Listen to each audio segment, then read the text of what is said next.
To another murder that sounds scarily similar to the Sonam Raghuvanshi honeymoon murder case. That's in the headlines at the moment. 28-year-old Tejeshwar from Gadwal in Telangana was allegedly murdered in Andhra Pradesh's Kurnool district.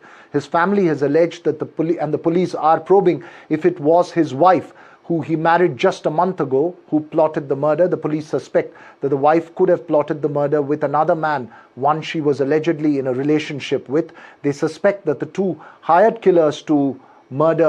them hired killers to murder Tejeshwar and dump his body in a canal. Crimes of passion, remember, not new, but investigations are still going on in this case. Joining me now, NDTV's Uma Sudhir and noted psychiatrist Dr. Neha Agarwal. Uma, it's disturbing to say the least, as perhaps is any murder case, but the investigation's still on. What details are you picking up from the investigators?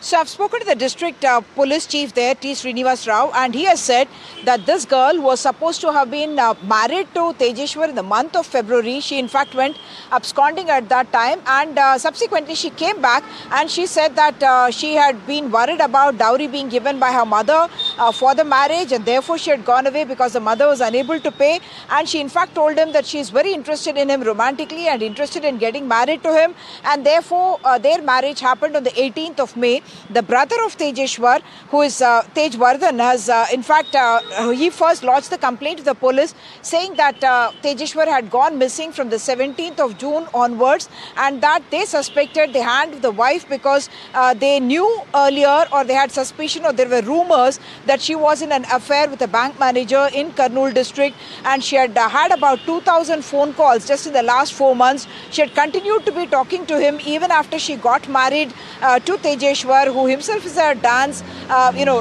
dancer himself and also a land surveyor.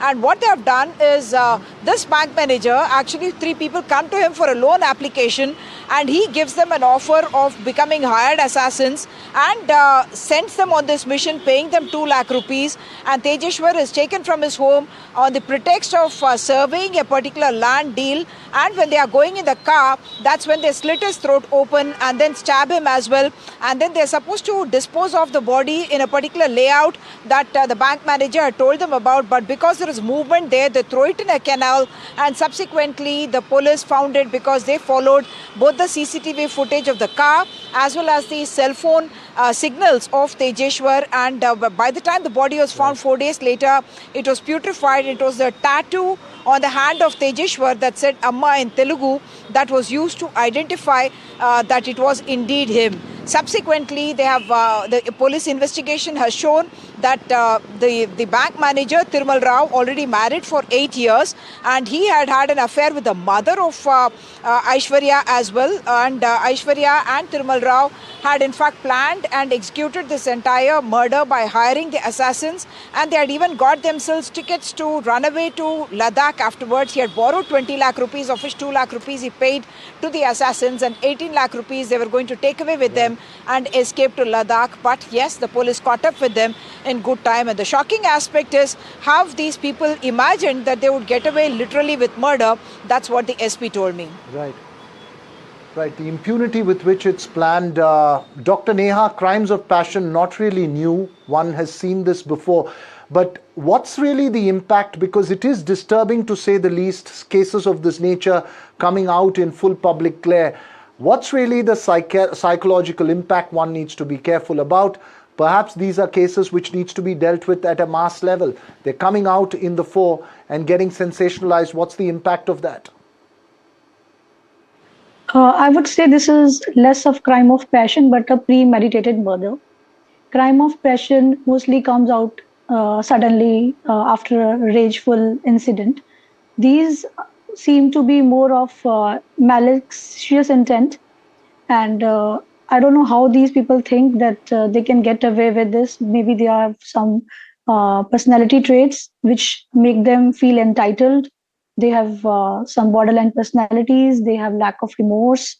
So the impact, I would say, before the impact, we should see the story behind every such criminal incident. Every criminal in this incident has a story behind, the psychological story. So various theories we have about this.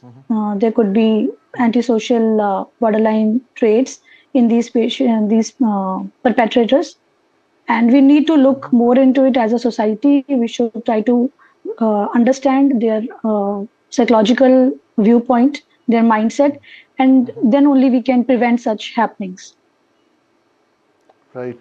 That's perhaps prevention that you're pointing out from a psychological point of view. And as you rightly pointed out, these are premeditated cases. What I meant by crime of passion is a different sense in terms of being spurned by a lover or having another marital discord resulting in murder. But thanks very much for joining us here. Thanks to Uma as well. We'll keep a close track of that case.